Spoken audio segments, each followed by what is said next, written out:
Mas Hek. Halo, gimana nih kabar? Baik. Mas Hek gimana? Ya, antara iya dan tidak. Nggak kayak ekonomi kita yang lagi meriang ya?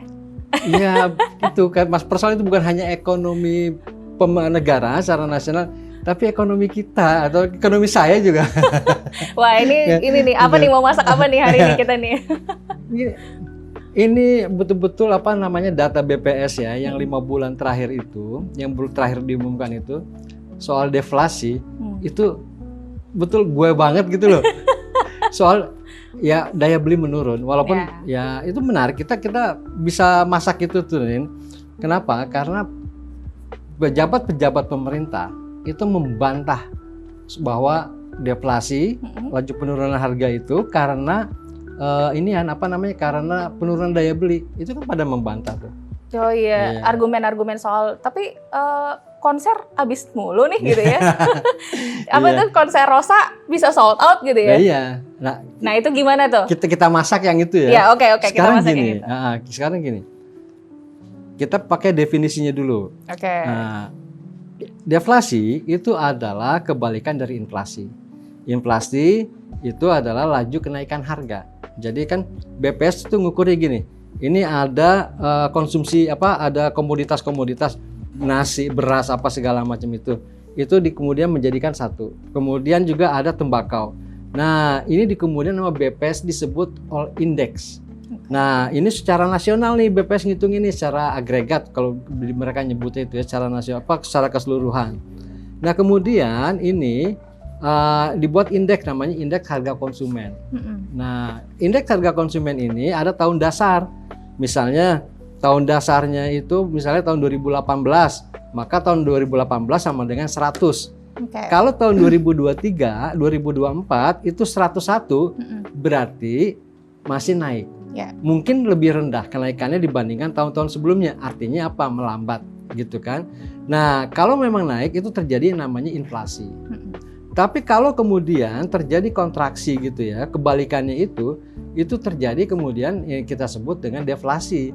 Tapi tadi polanya yang dihitung itu secara agregat dan itu peristiwanya terjadi secara beruntun, berturut-turut gitu ya. Jadi kalau yang sekarang nih dari Mei sampai September ya kalau data BPS ya? Enggak, bisa jadi kurun waktunya cuma 1 bulan, Mei aja gitu ya. Nah itu dihitung itu berarti dalam 1 bulan terjadi penurunan harga. Tapi kalau misalnya kita ngomongin tadi tiket Rosa yang tahun depan itu ternyata udah habis sekarang, habis sekarang. Itu kan satu titik misalnya di Jakarta, tempatnya cuma satu titik dari sisi term waktunya, gitu ya. Waktunya cuma pada saat itu. Tapi kan kita lihat yang berikut-berikutnya, apakah tiket lagi kan itu menjadi bagian katakanlah kegiatan dari pariwisata ya dalam komponennya misalnya gitu ya, hiburan. Nah itu apakah hiburan yang lain juga akan mengalami hal serupa gitu. Berarti harus dicek di semua ini ya. Nah kita kan nggak mampu melakukan sendiri. Yang lebih aman lihat aja data BPS gitu kan. Ya itu kira-kira deflasi gitu ya. Jadi nggak bisa kita bilang membantah daya beli menurun. Itu lihat tuh tiket harganya habis gitu kan segala macam. Itu jadi kita lihatnya lebih aman lihat data BPS atau kalau mau lihat harga itu ada di data yang dikeluarkan Bank Indonesia. Itu harga barang-barang pokok itu di seluruh daerah di Indonesia itu kan ada di situ. Lihat aja tuh di situ segala macam kalau memang kita concern ya. Gitu. Tapi capek ngeliat gituan ya. Ya udah baca data Nisi aja. Kalau mau lebih aman baca data Indonesia aja gitu loh. Kita yang bersihin, kita sajikan, begitu udah sajian lengkap, tinggal santap. Oke, mantap. Mas Hek, boleh dong dielaborasi nih soal apa sih kaitan antara data deflasi dan kalau aku baca nih di berbagai berita gitu ya, ini deflasi terburuk setelah 98. Iya. Nah, apa nih kaitan ini dengan daya beli masyarakat kita gitu? Kan gini, data deflasi yang diumumkan oleh BPS itu ya, deflasi atau inflasi gitu ya, tapi kita ngomongin soal deflasi lah, itu kan menggambarkan fenomena terjadinya penurunan harga. Jadi itu fenomena tuh, karena gini, yang pertama dihitung oleh BPS itu kan adalah indeks harga konsumen. Nah, indeks harga konsumen itu ada tahun dasarnya ya, indeks harga konsumen dibanding tahun sekarang dibandingkan tahun sebelumnya. Kalau dia naik itu artinya inflasi. Kalau dia turun artinya deflasi. Jadi intinya inflasi itu adalah kenaikan harga, deflasi itu adalah penurunan harga. Kenapa harga bisa turun? Itu kan kemungkinannya dua. Yang pertama, daya beli yang beli cuma makin sedikit. Daya belinya dulu kita belanja 1 juta, sekarang kita cuma belanja itu cuma 800.000 atau 700.000. Tapi bisa juga deflasi itu terjadi karena ongkos produksi dari produsen itu menurun, gitu. Misalnya harga bahan bakunya lagi rendah segala macam. Pemerintah berbaik hati ngasih diskon, misalkan listrik, gitu ya, disubsidi misalnya gitu ya. Nah itu kan karena ongkos produksinya turun, kan kemudian dia juga menurunkan harga. Nah, karena penurunan harga inilah yang kemudian kita sebut deflasi. Lalu pertanyaannya, bagaimana kondisi sekarang? Nah, kondisi sekarang ternyata harga di tingkat produsen atau grosir, pedagang besar itu harganya mengalami inflasi, artinya mengalami kenaikan dibandingkan yang sebelumnya. Nah, tapi kok harga di pasar, di retail itu mengalami penurunan. Masa kita mau bilang yang lain lagi? Kan nggak ada. Pilihannya cuma dua. Harga di produsen itu yang memang diturunkan atau daya belinya rendah. Ini kan hukum ekonomi lah, hukum alam. Dia dagang, tingkat permintaan namanya penyerapan, tingkat permintaan dari masyarakat itu rendah. Akhirnya apa? Dia mengorbankan keuntungan kan? Seharusnya gitu ya. Nah itu diakui loh oleh Asosiasi Pengusaha Retail. Oke, Mas Hek, berarti sebenarnya terbantahkan juga ya argumen soal konser. Iya, belum tentu nih deflasi atau daya beli masyarakat turun karena konser masih ramai gitu. Itu kan aku sempat baca tuh istilahnya the lipstick effect gitu ya. Nah itu boleh dijelasin dong. Ini kan sebenarnya gini, kita percaya data BPS secara agregat bahwa secara keseluruhan ya terjadi penurunan harga.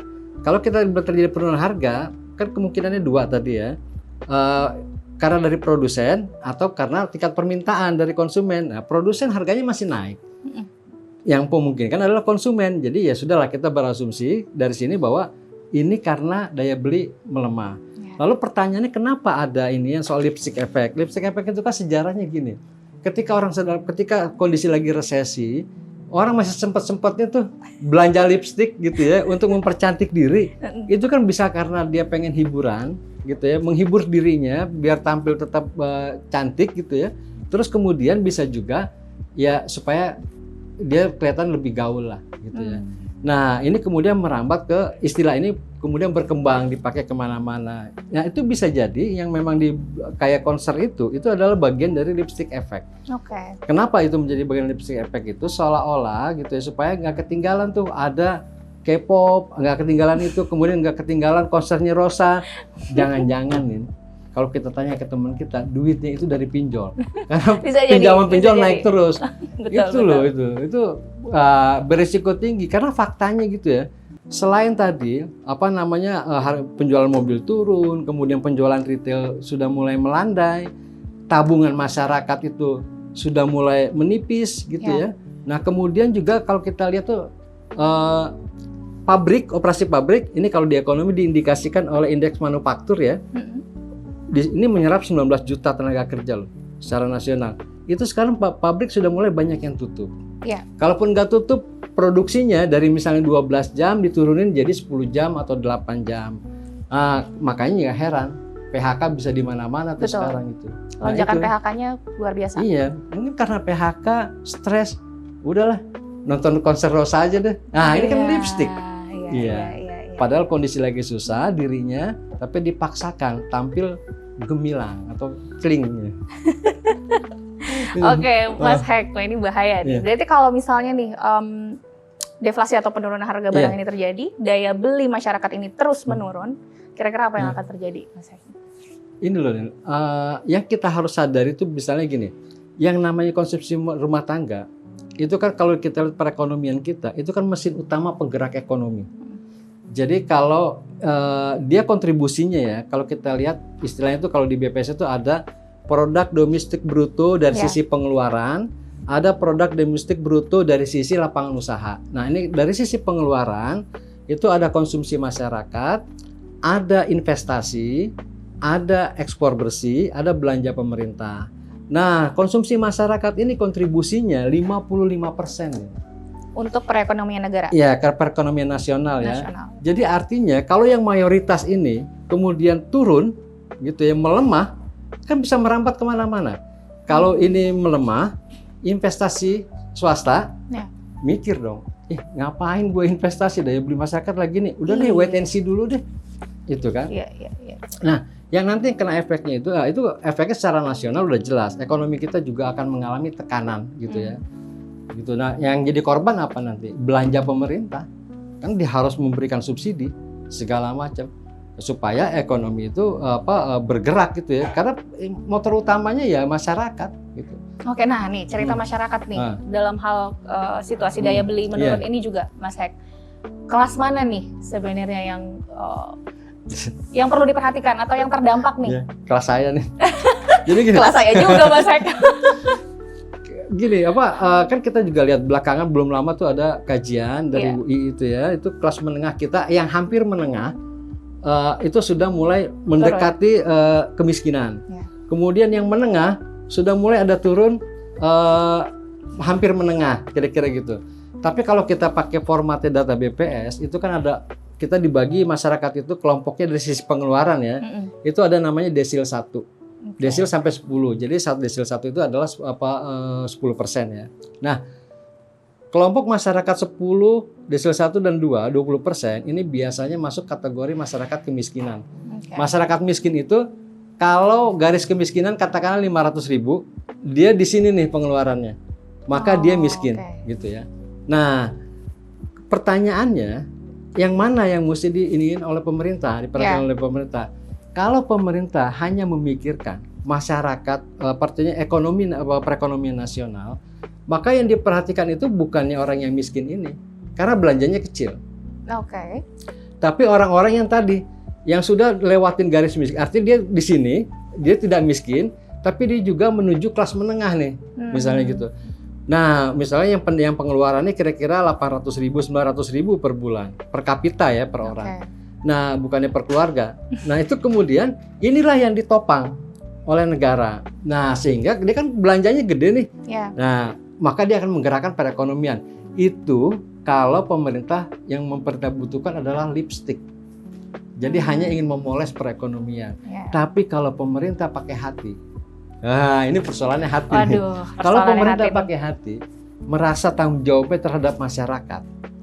Masyarakat miskin, fakir, itu harus dipelihara oleh negara, maka yang perlu diperhatikan adalah orang yang di sini. Kenapa? Karena tekanan ekonomi, sebelumnya dia itu garis kemiskinan misalnya 500, dia belanjanya 400, kan masuk miskin tuh. Kemudian karena tekanan ekonomi bisa turun tuh ke 200. Kalau sudah turun, artinya kan dia akan semakin miskin tuh, semakin ekstrim tingkat kemiskinannya. Ini persoalannya perut tuh. Jadi bisa nekat. Ini sama dengan nekatnya orang, marahnya orang. Kalau sudah dipanggil ke Hambalang, coba betapa marah dia tuh. Berani sebut nama nggak nih? Ya, bayangin ya, dia udah menimbulkan ekspektasi, misalkan dipanggil ke Hambalang. Tiba-tiba dia udah panggil keluarga besar, nanti jangan ada yang bandel ya, saya mau jadi menteri, mau jadi kepala badan ini segala macam. Udah ngomong ke teman-teman, bro ntar bantu gue ya gitu. Tapi tiba-tiba nggak jadi, apa nggak sakit gitu ya. Itu sama dia bisa nekat, sama dengan orang yang miskin. Efek sosialnya apa? Kejahatan. Jadi jangan melihat kejahatan sebagai sesuatu yang terjadi begitu saja. Tapi juga kejahatan itu juga kan harus ada penyebabnya gitu ya. Nah itu juga yang perlu tadi tuh, kalau orang udah semakin miskin, makin miskin lagi, itu kalau istilahnya BPS itu kedalaman kemiskinan ya. Jadi miskinnya makin dalam itu, nah itu dia kena tuh. Jadi makin menjauh dari garis kemiskinan. Nah itu yang berisiko tinggi gitu lah. Itu ada dampak sosialnya ya. Dampak sosialnya itu yang perlu kita iniin gitu ya.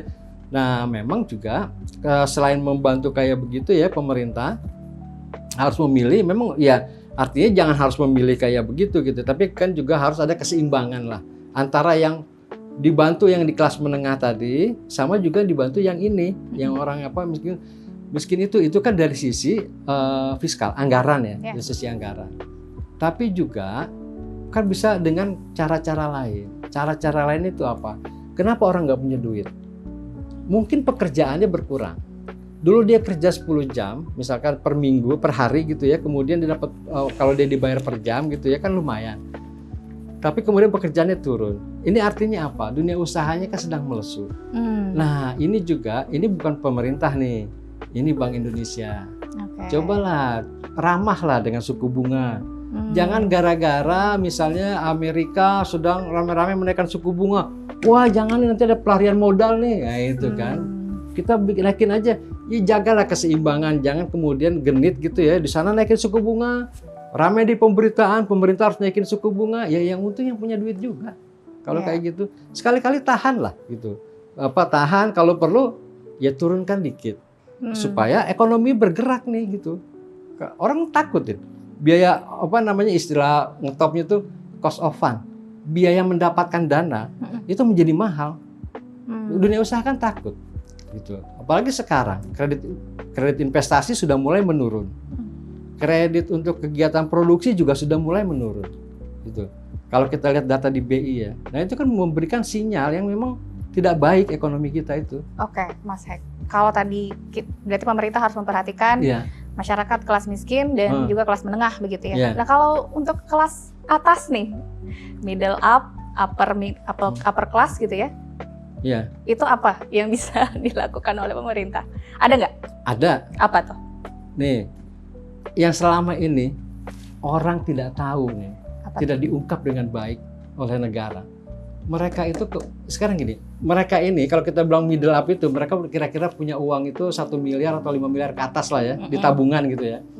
Mas Hek punya nggak? Enggak lah, kita kan dimasuk kelompok masyarakat itu yang 100 juta ke bawah tabungannya. Bukan yang 100 juta, kalau memang ada kelompok yang 10 juta, 20 juta yang masuknya di situ. Gitu. Nah, sekarang gini, mereka itu ya, yang ada istilahnya di dalam anggaran negara itu pajak ditanggung pemerintah. Nah, kamu bayangin ya, ini kalau orang kaya saya kan nggak mampu tuh beli obligasi surat berharga negara, ya sayang duitnya mendingan buat beli bakso gitu ya, karena masih membutuhkan makanan gitu ya. Nah, ini yang beli kan berarti orang-orang yang memang punya duit. Nah, obligasi pemerintah yang diterbitkan di luar negeri, artinya dalam mata uang non rupiah, itu bebas pajak nih. Apa itu bukan subsidi? Satu. Kedua, kamu nih sebagai kelas menengah dengan uang tabungan 1 miliar, masih boleh kok beli Pertalite. Emang dilarang beli Pertalite? Nggak ada tuh. Nah, jadi kenikmatan subsidi itu yang harus dicabut dari mereka. Apalagi kalau kita mau ekstrim, pakai aja tuh gayanya Macron tuh. Apa tuh? Yang di Jerman, yang di Prancis. Pajak orang kaya? Iya. Pajak orang kaya itu semakin tinggi penghasilannya, dipajaknya semakin besar. Memang efeknya mereka kemudian duitnya itu dipindahkan. Salah satu yang menerima berkah itu kan Inggris. Negara soka pajak gitu ya? Bukan soal soka pajak ini, harga propertinya langsung naik karena diinvestasikan di sana. Itu kan pernah terjadi fenomena kayak gitu di Perancis itu. Nah, kita apa juga yang bisa dilakukan untuk mengantisipasi itu? Nah, pemerintah sudah banyak melakukan hal. Misalnya waktu dulu tuh ya, kita udah memberikan pembebasan pajak ke duit-duit yang ada di luar untuk masuk ke Indonesia untuk direinvest, artinya ditanamkan lagi di sini. Sekarang juga istilahnya pemerintah mau menciptakan family office. Nah, family office itu adalah mereka itu mau nanti dana pribadi itu dikelola untuk diinvestasikan di sini. Itu kan masih dalam konteks membujuk ini, oh dong duitnya balikin dong ke Indonesia gitu, tolong deh kata, terus gue kasih bebas pajak deh, kan masih begitu kira-kira. Sebenarnya nggak, itu secara untuk jangka pendek oke lah, tapi jangka menengah dan panjang itu nggak bisa. Nah, jangka menengah dan panjang itu yang harus dilakukan adalah melakukan redistribusi ekonomi lewat pajak orang kaya itu tadi. Nggak harus dengan pajak dengan orang kaya. Apa? Misalnya gini, kalau kita ngomong persoalan konsep sustainability, soal keberlanjutan. Ketika misalnya saya nih ya, punya perusahaan saya di Jakarta, beroperasi di Makassar, beroperasi di Balikpapan, untuk kebutuhan kantor saya yang di Makassar, jangan lagi dong saya pakai vendor dari Jakarta. Jadi saya pakai satu vendor, nanti tolong suplai ke kantor saya yang di sana gitu kan. Nah, itu kan nggak berkelanjutan di wilayah itu. Pakai dong vendor lokal. Bahwa vendornya harus memenuhi standar mutu tertentu, oke, nggak ada masalah. Itu kan nggak pernah diperhatikan oleh pemerintah, bahkan cenderung diabaikan. Kalau memang pemerintah belum bisa secara keseluruhan, BUMN wajibkan seperti itu. Seperti itu. Iya, gitu. Jadi banyak lah pemerintah punya instrumen bisa dilakukan, dan itu orang-orang hebat kok. Apalagi orang hebat pada didampingi, satu menteri didampingi oleh orang-orang hebat yang lain, staf khusus namanya 5 orang. Jadi kalau ada 60 menteri, ada 3.000 tuh. Ada 300 ya. Gitu. 300 staf khusus. Nah, dalam situasi ini, ketika daya beli masyarakat menurun, apa yang paling penting harus dilakukan oleh pemerintah? Bagaimana mereka harus bersikap? Nah, tadi pemerintah jangan kemudian memberikan beban tambahan dari masyarakat bagi dunia usaha, juga kepada masyarakat dalam situasi kayak begini. Misalnya, memang kita itu akan ada misalnya Januari 2025 itu kan kita sesuai dengan undang-undang amanat itu ada kenaikan PPN menjadi 12%. Tapi itu kan kita yang buat, emang kita nggak bisa ubah. Bukannya sekarang kita tunda dulu gitu ya, itu satu gitu. Kedua, yang Buya jangan semangat begitu loh mencabut subsidi.